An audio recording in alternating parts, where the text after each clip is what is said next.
आज जमीयतुल उलमा अरशद रफ़ी की जानिब से रखे गए इस अज़ीमुश्शान प्रोग्राम में, जिसका उन्वान है कि मौजूदा हुकूमत की जानिब से लाए गए वक्फ बिल के मुताबिक अवामी बेदारी, उसके खिलाफ लाए अमल और वक्फ जायदाद की हिफाजत।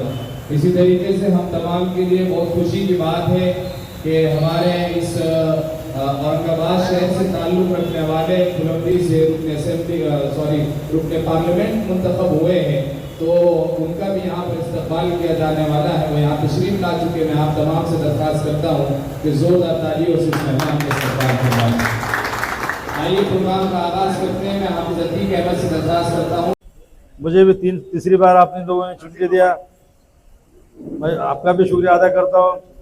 हमारे हरदिल अजीज़ जो पार्लियामेंट में बहुत बड़े मोर्चे और बहुत बड़े आदमी को गिरा के आए, ऐसे कल्याण जी काले, हमारे शहर के सदर यूसुफ भाई, एमआईएम के एक्टिंग कार्यकारी सदर कादरी साहब, हमारे सिद्दीकी साहब, हमारे राष्ट्रवादी के डॉक्टर देशमुख साहब, हमारे सेक्रेटरी साहब और बैंक के वाइस चेयरमैन डुनगावकर साहब, नासिर सिद्दीकी, हमारे यूथ कांग्रेस के नेता हमारे मौलाना उलमाउद्दीन, जिस तरीके से सब तो बता दिया हमारे मौलाना ने कि भाई जिस तरह काम जमीयत का काम क्या है।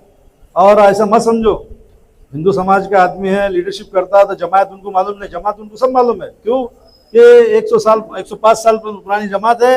और कौन सी जमात अतिरिक्त काम करती है और कौन सी जमात शहर में काम करती है, हर समाज का काम करती है, हर लीडर को मालूम रहता है। आजिम साहब कौन है, डॉक्टर साहब कौन है, इब्राहिम पठान कौन है, यूसुफ कौन है, देशमुख सब है। लीडरों के पास सब उसका बायोडाटा रहता है, उसका खाका रहता है, कब और कब उसको पेश करना उनके दिल की बात है, कौन से आदमी को कब आना। आजिम साहब, आप जो काम कर रहे हैं, आपको अल्लाह ताला ने चुना है और तुम्हारे जरिए से जो लोग काम कर रहे हैं, जो लोगों के नाम आपने लिया है, और उसको तुम अटैच है, जमात को अटैच है, कौनते भी पार्टी से काम करो।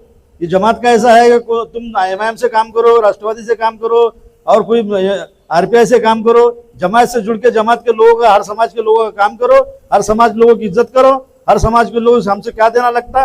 अब इतना बड़ा जो कोरोना हुआ, कोरोना के अंदर जो कुछ लोगों को ऐसे रहते हैं जो घर में बैठे हुए लोग हैं, उनके पास लाखों रुपए, करोड़ों रुपए, मगर कैसा बांटना ये मालूम नहीं, तो उनको जमात को फोन लगाते हैं, भाई हमारे पास पैसा है, ये किसको साड़ी क्या है करना है, तो जमात को याद करती है। तो जमात उस तरीके से काम करती है और हर समाज के लिए काम करती है।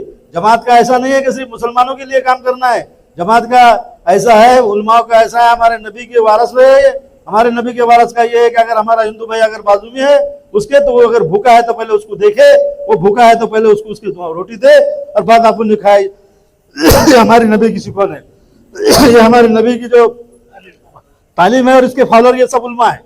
और ये हमारे उलमा जो है, जो बोलते हैं आधे, आज जो हिंदुस्तान के अंदर जो क्रांति हुई है, जो हम 140 में और इतनी बड़ी 99 में आ गए हैं, ये सब उलमा लोगों की बेदौलत है। पहली बार हिंदुस्तान के अंदर बहुत दिनों के बाद 80 के वगैरह बाद में वो एक उलमा सब पूरे प्लेटफॉर्म पर आया और उन्होंने बोला शिद्दत से इस बीजेपी के लोगों को और जातिवादी लोगों को हराना है, राष्ट्रवादी लोगों को लाना है। तो आज जो रिजल्ट दिख रहा है, ये सब पूरे उलमा का रिजल्ट है। मैं आप लोगों का ज्यादा वक्त नहीं लेते हुए मैं इतना बोलूंगा कि मैं मुस्तफा जमीयत उलमा हिंद अरशद मंदी शहरी जमीयत की जानिब से ये जो आज प्रोग्राम हमने जनाब डॉक्टर कल्याण जी काले साहब, जो हमारे लिए अजनबी नहीं है बल्कि हमारे इलाके के और हम सब में अपने हमेशा के लिए ऐसा महसूस होता है जैसा अपने ही फैमिली का कोई एक मेंबर है। डॉक्टर साहब की एक खासियत है, आज से तकरीबन मैं 30 साल से जानता हूँ। डॉक्टर साहब का मिजाज वहाँ से आवाम ने उनको बररोज बहुमत से, अक्सरियत से, लाखों की तादाद में उनको जो है चुनकर दिया है और वो हमारे पास आज हमने उनका इस्तेमाल रखा है। जमीयत उलमा अरशद मंडी शहरी की जानिब से सबसे पहले मैं उनका यहाँ आने पर न्यायालय प्रफुल्ल दिल से उनका इस्तेमाल करता हूँ, उनका शुक्रिया अदा करता हूँ। और उसके बाद हमारे पास हमारे अजीज दोस्त इब्राहिम पठान साहब जो कांग्रेस पार्टी के भी जिम्मेदार है और जमीयत उलमा के नया सदर भी है, हमेशा मुखलिसाना तौर पर इस बात के लिए जोर दिए कि हम कांग्रेस साहब को ऊपर लाएंगे और जमीयत उलमा का अपने प्रोग्राम रखना चाहिए।